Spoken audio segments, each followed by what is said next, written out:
Guys, the internet is a buzz. Twitter, aka X, is off the chain with this trending news. And no, I'm not talking about President Trump's mugshot. I'm talking about Christine Chandler, aka Chris Chan, the most documented person on the internet.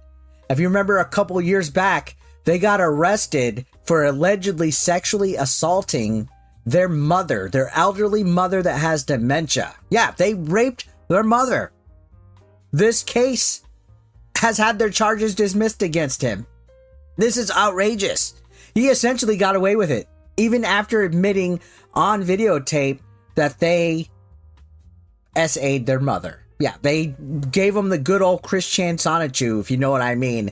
Now, if you haven't followed Chris Chan's story, go down the rabbit hole. Watch the Geno Samuel documentary, and you guys will be in awe of, holy cow, is this guy even a real person? Think about every single thing if you've been following the Chaniverse, Christery as they say, from his humble beginnings of trying to find a boyfriend-free girl, to getting banned from the mall, running over video game store managers, to becoming a female lesbian just so he could have a shot at lesbians. This guy is like the perfect quintessential example of an incel. And it's a rabbit hole to go down, trust me. And in May, he was spotted at a Walmart shopping for a Nintendo Switch and other things, the necessities, right? After being in jail for quite some time, and it led to speculation.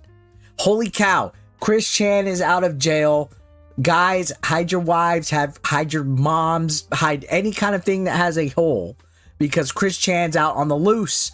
And the world has been silent, waiting to see with anticipation what's going to happen with Chris Chan now. Every time there's a new documentary episode, I'm like, all right, let's watch this, because it's just so fascinating to me. Now, I disavow what he did to his mother, obviously, especially an elderly woman with dementia. Even if it wasn't his mother, let's say it was an elderly woman with dementia that he knew personally and had his way with, taking advantage. That's still pretty disgusting in my book. Regardless of which, let's talk about the topic. He had his case dismissed. The charges are against him. He is a free man. He's free to roam wherever he wants. And the real killer on this is that they don't even have to register as a sex offender. How does that work? How does that fucking work? So the initial charges were completely dismissed. No new charges. No pending items. Nothing. No, okay, come back to court on a later date. Chris Chan is completely free and out roaming the world again. And if you go to their Twitter, they are actually liking tweets as recently as yesterday. So they're back on social media. So there's a concern online. Chris Chan is trending in entertainment. And a lot of people think that Chris Chan should still be locked up for more than just the prior allegations. If you look at his history. Again, innocent till proven guilty. I know that.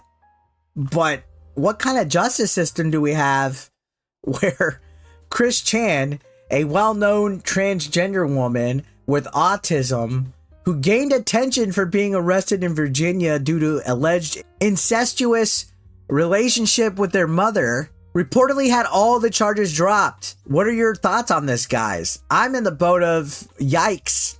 This is scary. Now, what happened? Did the judge, prosecutor, defense lawyer probably have a meeting before this and basically just decide that Chris Chan is mentally unstable and not aware and too autistic to know that what he did was completely wrong? Probably, to be completely honest. That's probably why this case was thrown out. Was it open and shut? Was Chris Chan not aware of what he was doing?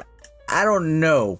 Sometimes it feels like Chris Chan hides behind the whole "I'm autistic" excuse. So is the condition that Chris Chan has to be institutionalized to a certain degree, maybe in a halfway house or under supervision, and obviously, and I hope, far away from his mom. I hope he never gets anywhere close within his mom ever again. Did they do the jury a favor on this, though, saving them the trauma and having to go through the rabbit hole of listening to his story?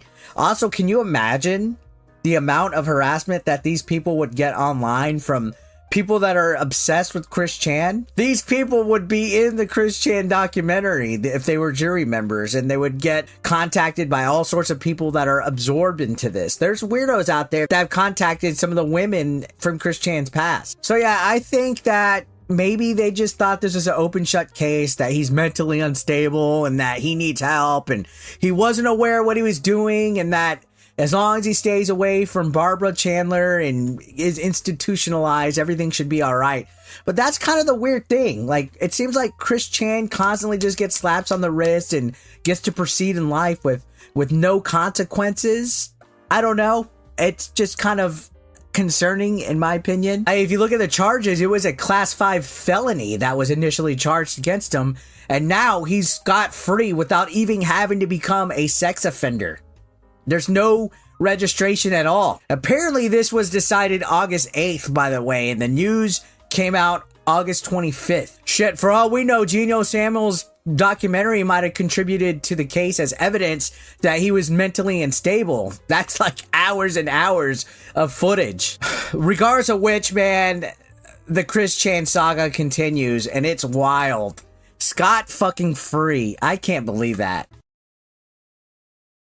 Real quick, guys, I want to give you an announcement. I have a book out. It's called From High School to Headlocks, an unlikely pro wrestling story. It's an autobiography about me. I wrote it about my 22 years experience in pro wrestling. It's available on Amazon. I'm going to have a Kindle version of it and a paperback version. The paperback version will be coming out soon, but feel free to check out the link in the description and the comments down below to check out the Kindle version.